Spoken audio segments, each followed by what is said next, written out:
Alright guys, should we start? Yeah.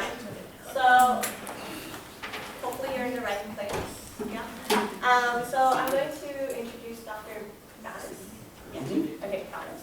And so Dr. Banas specializes in persuasion theory and interpersonal communication. And his research interests concern how to help people resist the influence of persuasive messages, as well as how communication affects relationships.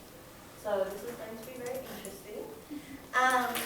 So also humor is a research area that intersects interpersonal communication, which we'll be dealing a lot with our students, and influences our, I guess, interactions with them. Dr. Banas teaches a course on humor and communication, and he has published about instructional humor and has won general education teaching awards. So, there you go. Oh, thank you. All right, good people, Norman. So, you all have done something and are doing something that I have never done. I have never been a tutor. If you want to hear about my one tutoring experience, I got a phone call when I got my BA at Michigan State University, and a wide receiver who was needed to graduate in the spring. He was working out for football teams, which is what they do. And so I got a phone call from the athletic department, brought me in. They walked me through, like, very carefully. You can tell this was not their first rodeo. How they walked me through the hall and all the pictures. And then, so then the student brings me to the main office, and it's this cavernous office. And much like Dr. Evil, there's a guy with his back to me in a swivel chair. He spins around with his fingers like this. Have a seat, sit down. First question, do you like football, John? Yeah, who doesn't like football? Would you like to be a part of the team? Yeah. I'm getting ready to talk about my 40 times, right? About this fact that I appear physically weak. And even though that's true, right, that I got a lot of heart. And then he tells me about about what they're looking for. They're looking for a lot of time. Like, the time commitment was extraordinary, right? I mean, I'm the personal communication valet to a wide receiver. They can only pay me for face-to-face time, but I need to put in a lot of other time. And so I'm like, all right, let's get to the ask. And he says, we will pay you $5.25 per hour. I said, wait, what? Right, this guy's about to be a millionaire, right? Like, at least be like, we can pay you $5.25 an hour with a Cadillac as soon as he gets back, right? Like, you know, so I explained to him that I work in advertising, which, if you don't know about advertising, you should just say, I work in money generation, because that's all it is, right? It's like, we produce mythology, and they pay extraordinary amounts of money. So I explained to him, like, not for me, and I'm walking out the door, because I study persuasion, I know how this works, right? Like, reject the first offer, play hardball, walking out the door, I touch the doorknob, and he says, wait! Here we go. It's go time, right? Now the real offer comes out, right? Like, I know somewhere in the athletic department there has to be a drawer with nothing but, like, uncut cocaine, right? Or gold, like, you know, bullion. I mean, I'm like, okay, let's find out how this really works. Like, pull the curtain back, I played the hardball, I know how this works. And he goes, don't tell anyone this. Which is, only good things happen after that, right? like, those are the best times of your life when it's like, all right. It's like when your uncle lets you play with dynamite. Don't tell anyone about this. I used to be a miner. I stole this. We're gonna have some fun blowing up an old track. And so I'm like, here we go. And he goes, don't tell anyone this, but we can pay you $5.50. And I don't know what happened there because I just kept walking. So that's my only experience. So I applaud you for doing the work, and many of you would say, why are you here on a Saturday? And it's because of you, because I believe in the students who do this work. And I think it's super important, and I'm happy to be associated with you, even in the tangential relationship that we have. And so when Johnny Margaret got a hold of me and said, oh, do you want to come do this? I don't want you to talk about humor. I thought this was really interesting. And so I want to share a little bit about humor with you. I want to interact with you about humor, and we'll do some questions, and if we have time, some role playing. But this is the main question I have. Should tutors be funny, right? I mean, how is this talk going to go? I mean, am I going to basically tell you, don't do it? Am I going to tell you should do it? How is this going to shake out? So, what do you think? I mean, what's the role of humor in this educational process that we're trying to get done here? So let's take, how about we take 2 minutes? You can talk amongst your tables. You can do, how about we do a 1 minute quiet right, and then we'll talk amongst our tables, and we'll go around the horn and get some input. Because what you think about it is going to play a big role about how it actually goes down. So let's take 1 minute, and then I'll tell you when to talk amongst yourselves. So 1 minute of nothing but quiet reflection. And I'll time you, because that's what technology has given me through this phone.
All right, let's bring it to our tables. Now let's share with your table.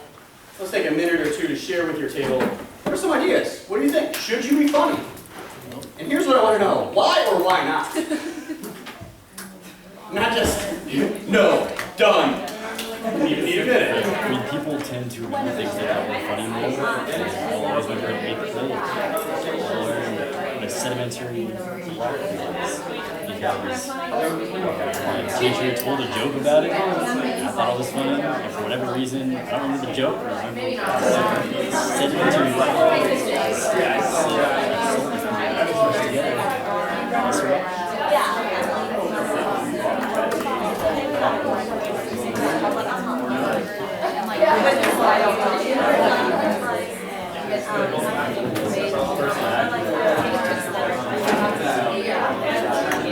Everything else just like comic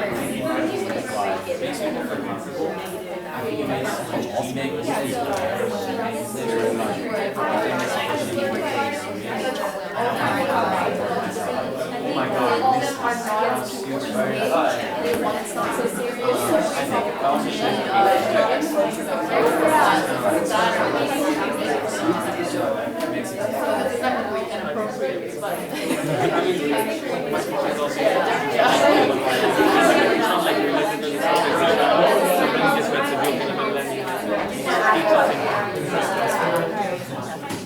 is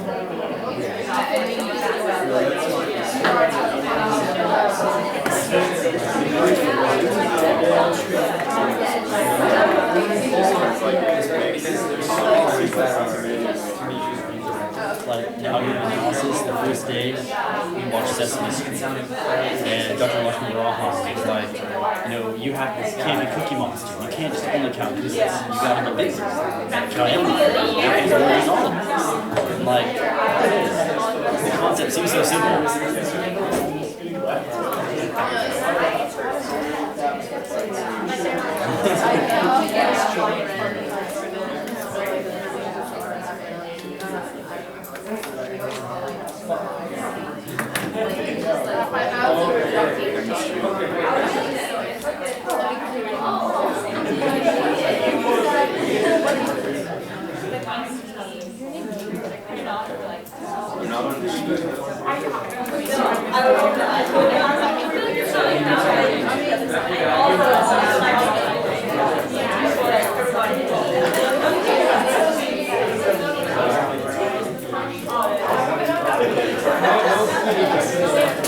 Okay, let's bring it into big group.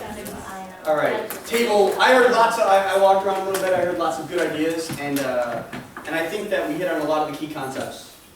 You already are picking up on all the key concepts we want to hit. So I want to talk a little bit about how this works in terms of the research. But first, I want to get some input, and then we'll leverage input into what the research says about this.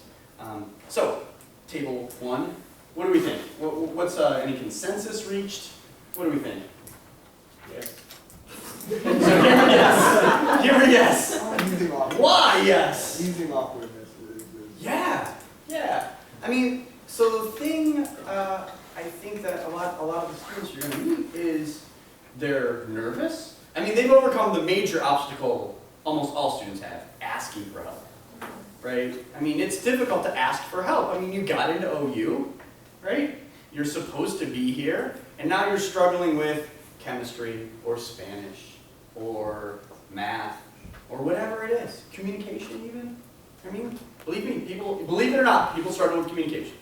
And so you ask for help, but you're still really anxious. And plus, meeting people is kind of awkward in and of itself, right? Those first meetings, right? This is why you can go to any restaurant in the entire world and watch people sit across the table from each other on their phones. To take up 2 hours of each other's personal space, but not actually interact face-to-face. So face-to-face interaction is an increasingly difficult thing. So yeah, potentially humor can ease some awkwardness. Good.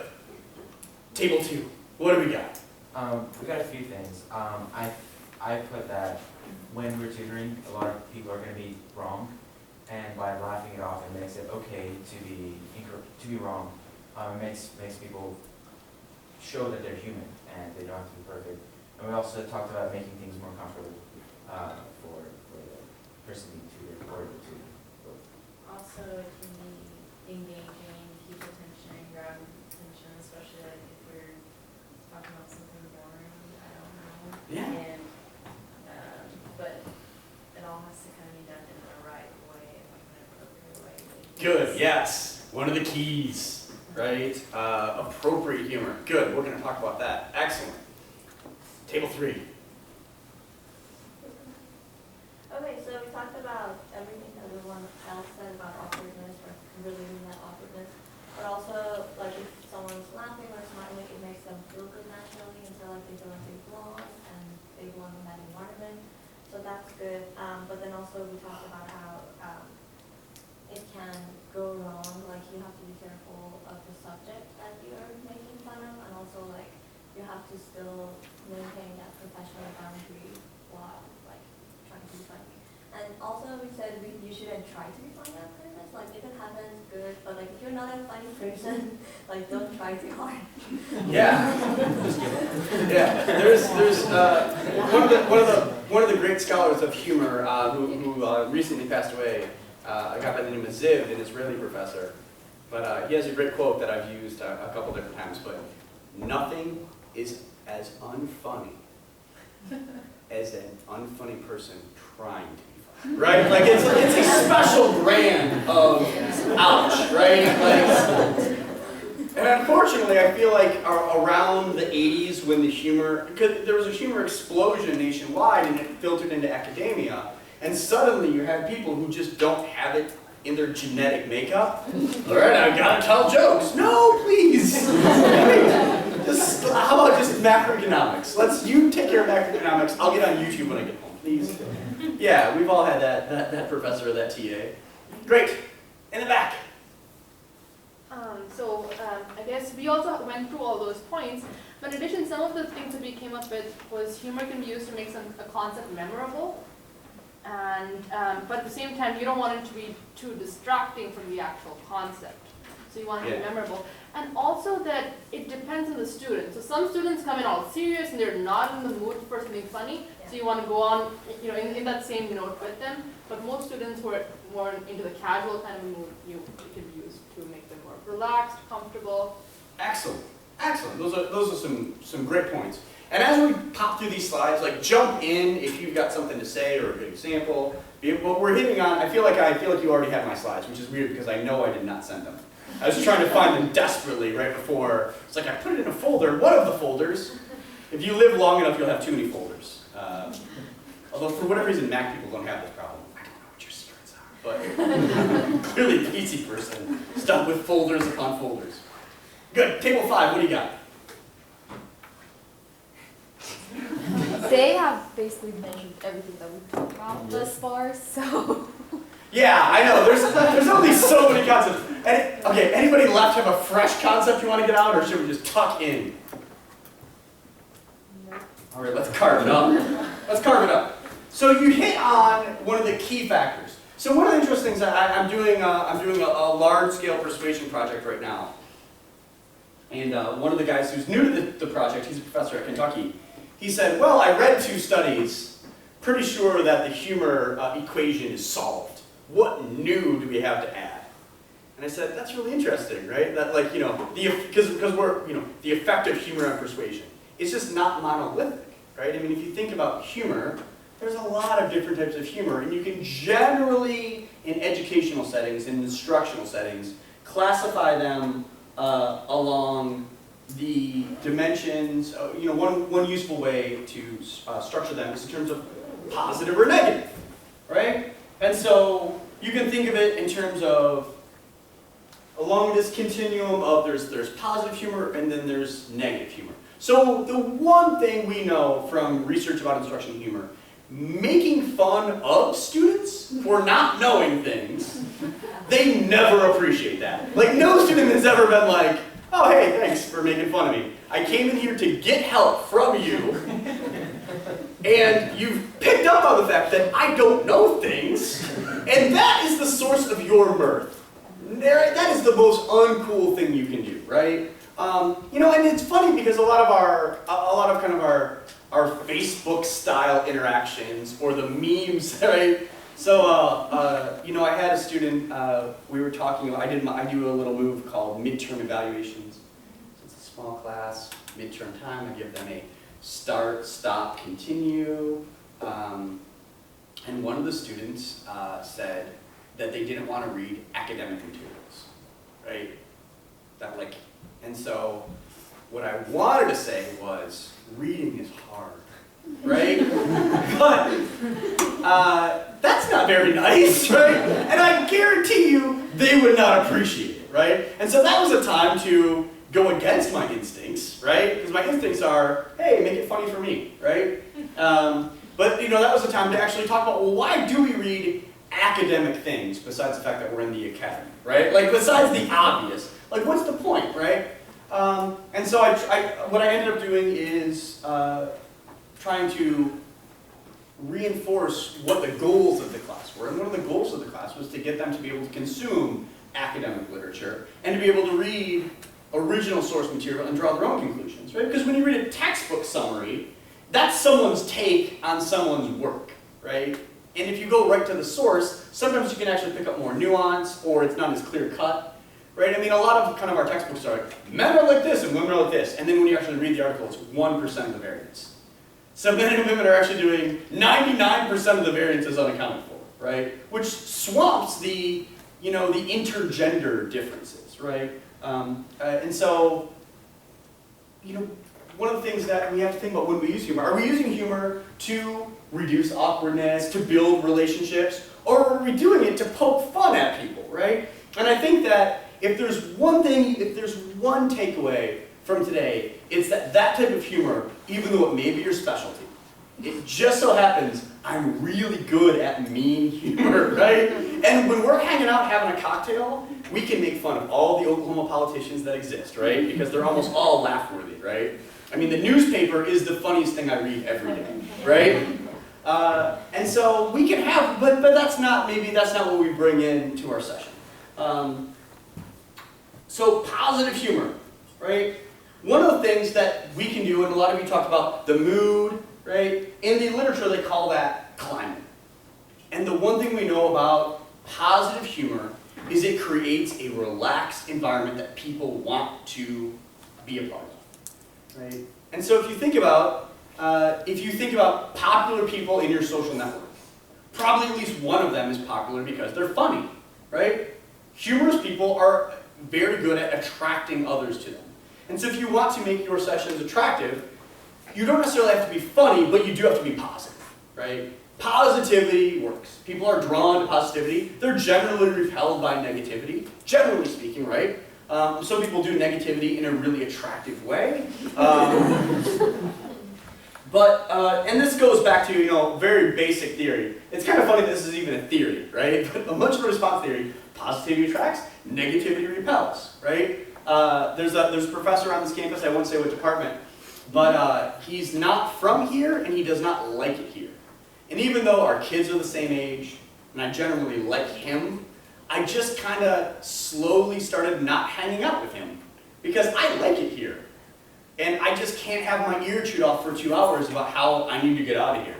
Even though Homeboy's had offers from other jobs and still keeps re-upping at Oklahoma. At some point I'm going to be like, all right, the next time you do not leave and you take a raise to stay, you're going to have to shut up. Like at some point, you have to quit complaining or leave, right? Like something has to give. And what ended up giving was, I just won't hang out with you anymore, right? And you can imagine the same kind of thing. If you create a hostile environment, right, where you're this, right? My wife studied piano for 6 years. The one thing she does not do with her life anymore is play piano. Why? Because she only associates piano with being tortured by her piano professor, right? Some old Soviet woman in Russia just basically slapped her with a ruler, yelled at her, every day she came home in tears. But her parents really wanted to play piano, so go back in the next day, right? And now she's literally the piano makes her, hurts her stomach. The sight of a piano is oh, right? I mean, that's how bad it can be if the association with what you're doing is negative. And so one of the reasons I use humor is not just because, one reason that I can't help myself in my classes, right? You know this, we've been in class together. Sometimes words come to my mouth and I'm like, ooh, that was a little, Nick, can I put that back in? And you cannot, right? But sometimes I can't help myself. But the other part is I want everyone to be relaxed. I'm relaxed, you're relaxed, and we can all just kind of have some fun and learn some things. But you don't, the other part is, this is on the last slide, but you hit on it, you don't have to be funny. But I think being warm and welcoming and patient, those are the kind of things that they'll remember, right? And they'll want to come back. And that's hopefully, right, they're going to come back. Because I've never known a tutoring situation to get sorted out in one session, right? Well, sweet, that takes care of that. I guess you're an expert at calculus now, right? I mean, they'll probably, if they need your help for quiz 1, they'll probably need your help for quiz 2. And so just being generous and warm is going to help, regardless of whether you think you need to use your humor. Now, the interesting thing is, most of you, I'm going around the room, most of you, your demeanors are naturally fun and warm, and you can bring that out, right? It's like when I teach public speaking, a lot of people say, I can't do what you do. And I say, I'm standing on 2 feet, unless you have a disability, right? You can do that. I'm talking with my mouth and looking at people. This is not rocket science, right? So it's interesting, the thing that people are most afraid of, oftentimes they have the ability, they just getting to it is complicated. And they're getting in their own way. And so making them enjoy the experience is a huge first step. So some of the research, doesn't being humor undermine your credibility? right? Don't we have to be the expert and we have to be, have a certain demeanor to have credibility? Well, the research is pretty good. No. Right? Here's what they found. Humorous instructors have increased confidence ratings as long as they use appropriate humor. Right? I had a question, 2 questions that I thought were really probing this summer. I teach a class on humor and communication. That's a plug. I'm dropping my schedule so you can pick up on it. But I had 2 probing questions. One was, have you ever used humor in a way you regret? Yeah. Right? Anybody who's ever had my class probably knows. Let me give you just an example, and I'm going to put this on camera, and hopefully I won't get fired for it. But I brought up the SAE. My very first class, I brought up SAE. And my conclusion was, fuck them, right? Like I said that to 400 students. And what was weird was there was like a, and I said, oh, I'm sorry. I didn't know that being mad at racists was going to lose the room, right? And they kind of came back around, but I just was thinking like, is that real? I'm like, oh, I can't, the vapors. Right? Like, we need to protect those sweet little Klansmen, right? Like, no. Give them some sheets and let's figure out who's who, right? Like, there's other schools for them. Baylor, right? Like, you can go have those attitudes, just not here, right? I want to know who's who, and then we'll separate out into groups that fit. But you know, that was one more. That was, I remember that coming out of my mouth and being like, that would be a little rough for first day. Maybe we need to build a relationship, right? You know, just like when you're on your first date, you don't talk about how freaky you really are, right? Like you wait a little bit. But appropriate humor, right? It turns out if you use appropriate humor, people think you're more competent, your instructor evaluations go up, and how much did you enjoy this course? It goes up, right? Which speaks to climate, right? Creating a warm and fun climate that people want to be comfortable and hopefully can learn in is something that humor can help you create. Now what about learning outcomes? And this is, I picked up on some of these things.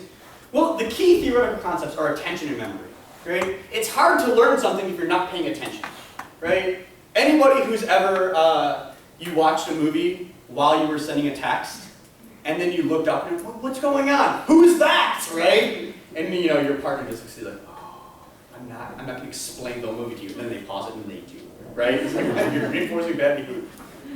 But humor can get your attention, hopefully. A good climate can get your attention. But also memory. We remember things that are humorous. And so Ziv talks about the move, if you're going to use humorous examples of concepts, explain the concept, use a humorous example, explain the concept again. Because what you don't want them to have is just the humorous example. You want to have that tied to the concept. And this is trickier to test in terms of learning outcomes because the methodology is so different, right? There's qualitative stuff, there's ethnographic stuff, there's autobiographical stuff. A lot of the research on humor is actually written by professors themselves, talking about how awesome they are.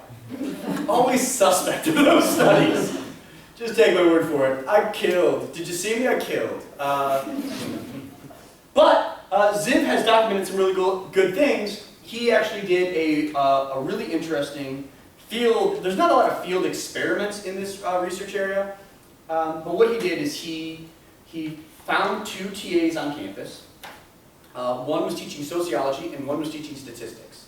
He got together and they were little 50-minute sessions, and he looked at their lesson plans, and he said, all right, and they had to teach the same section twice, right? Or, you know, the same class twice. So section 1 and section 2.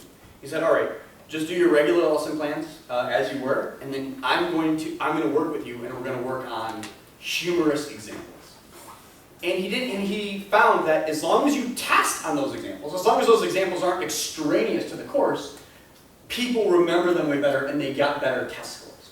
Right? So there's some evidence, some real evidence that you can actually increase learning outcomes. It's not just indirect effects, because a lot of people think, well, it makes sense indirectly, right? If you're paying attention and you keep showing up to tutoring because you like your TA,